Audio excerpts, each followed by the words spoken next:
Salve, salve, rapaziada, tudo tranquilo com vocês? Meu nome é Yasmin Duarte e se você já me acompanha aqui há bastante tempo, sabe que eu sempre fiz reações análise.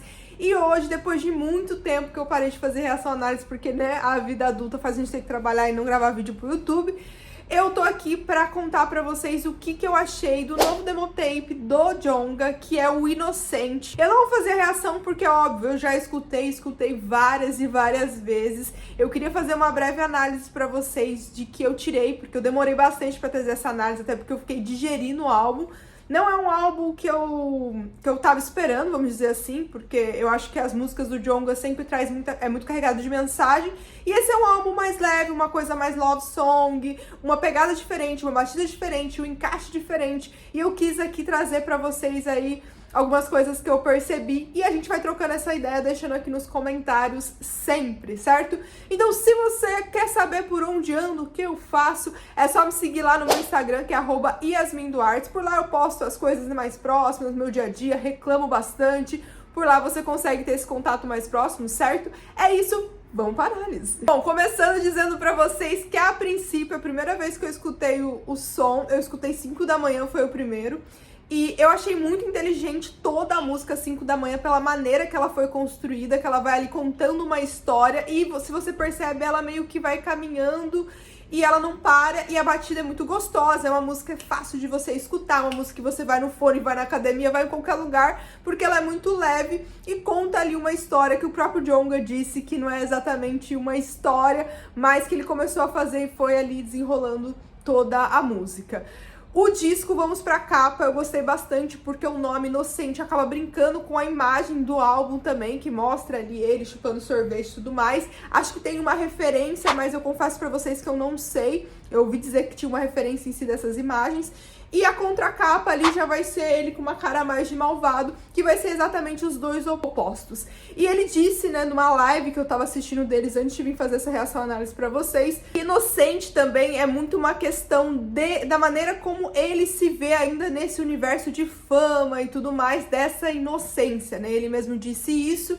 Eu fiquei pensando bastante sobre isso, ele até descreve um pouco sobre essa questão de inocência, da inocência da criança em si, de às vezes ser inocente, achar ali que aquilo é uma inocência, às vezes as pessoas querendo fazer mal, mas essa inocência e inocência nos erros também. Eu me apeguei bastante nessa frase que o Djonga trouxe, que nessa live que ele fez, ele até comenta sobre o fato das pessoas acharem que ele fica o tempo todo pensando como é ser famoso, e como é fazer música, e como é ser ele, e não é isso que pensa, sobre ele subir no palco e ter outros pensamentos. Acho que foi muito importante eu ter ouvido um pouco do que ele tinha pra dizer nessa live, até pra fazer essa análise que eu queria trazer pra vocês.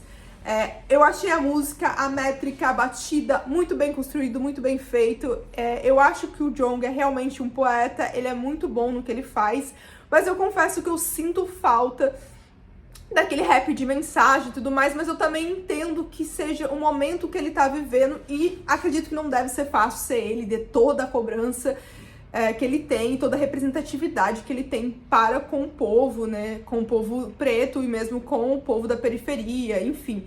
Então eu entendo e vejo isso com os olhos agora um pouco mais analíticos, né, vamos dizer assim, porque deve ser realmente muito cansativo você ficar sempre, todos os discos, pensando em discussões que você deve enfrentar já no dia a dia. Então, assim, ele já enfrenta isso no dia a dia dele, tem que vir sempre com música, tem que vir sempre explicando isso pra galera. Deve ser muito cansativo mesmo, porque, bom, não tô morando no Brasil, então vez ou outra acontece algumas coisas em que eu preciso explicar por que isso não é legal de se dizer, ou por que isso chateia quando eu tô dizendo sobre xenofobia.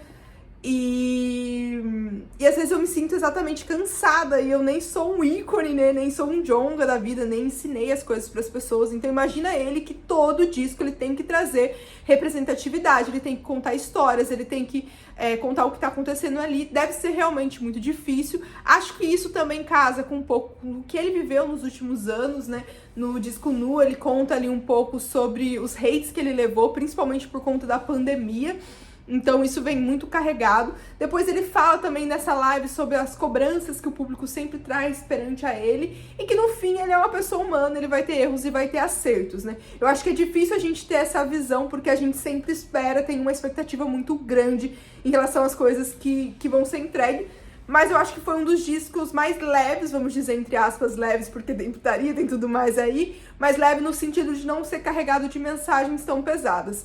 Acho que é um disco gostoso, é um disco que eu acho que colocaria numa viagem ali pra eu ir ouvindo e relaxando, mas acho que não é aquele disco que eu tô acostumado do Djonga, que sempre traz aquela energia de que o disco, ele foi bem surpreendente, na minha opinião, sobre os trabalhos que eu já tinha visto do Djonga e da maneira como ele impôs isso, trazendo um love song. E aqui eu digo pra vocês, não é que ele não fazia esse tipo de trabalho, né, que a gente tem Geminiano, por exemplo, que tem até reação análise, eu vou deixar linkado aqui no vídeo, que é numa pegada muito parecida com essa pegada mesmo meio lance de deboche e tudo mais, essa brincadeira. Então ele sempre teve essa pegada, só que eu confesso que foi o disco todo com essa pegada que eu não esperava, além dos encaixes, assim, muito inteligente a maneira com que ele monta.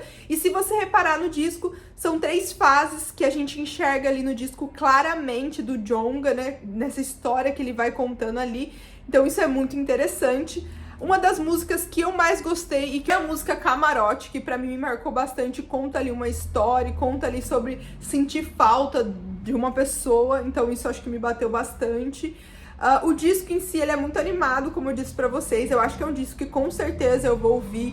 Acho que eu me surpreendi, no começo confesso pra vocês que eu fiquei um pouco frustrada, mas depois eu fui entendendo o Djonga como pessoa ali, até desmistificando um pouco disso e lendo também algum livro da Britney Spears, mano, que não tem nada a ver com rap, mas que ela conta como que era o fato, por exemplo, dela ser uma cantora extremamente famosa e a mídia tá ali deitando em cima dela, falando horrores sobre ela. E eu acho que basicamente o Djonga viveu um pouco disso, principalmente na pandemia, em que ele fez alguns shows, principalmente com algumas falas deles que são jogadas na cara dele. Então, assim, as pessoas também têm uma mania, e quando você começa a criar uma fama, deve ser uma coisa insuportável a cobrança sobre se determinar sobre determinados assuntos, se posicionar, falar o que você pensa. Então acho que isso não deve ser uma coisa fácil. Acho que esse disco veio pra ser mais leve e pra mostrar um outro lado do Djonga, que talvez a gente conhecia, mas não tanto. Entendo esse cansaço dele, porque como eu disse pra vocês, é uma coisa normal, deve ser uma coisa cansativa, já passou do trabalho dele, então deve ser uma coisa repetitiva. Mas eu realmente acho que ele fala muito bem disso, e a maneira com que ele fala, e com que ele leva, e com que ele constrói as rimas. Eu não vejo nenhum outro que tenha esse mesmo tom que o Djonga tem, sabe? No sentido mesmo das palavras e de ensinar a gente através de música. Eu senti um pouco falta disso, mas eu entendo que são momentos, e eu espero que no próximo tenha um pouco desse momento, pelo menos. Espero que vocês tenham gostado do vídeo. Se gostou, dá like nesse vídeo, se inscreve aqui no canal e deixa aqui nos comentários se você quer que eu faça uma reação de alguma música específica do Djonga que eu trago pra vocês, porque a animação com música sempre, não é desde a primeira que eu escutar, mas sempre, sempre, sempre. Então é só deixar aqui nos comentários. Até o próximo vídeo, a gente vai se falando. Tchau!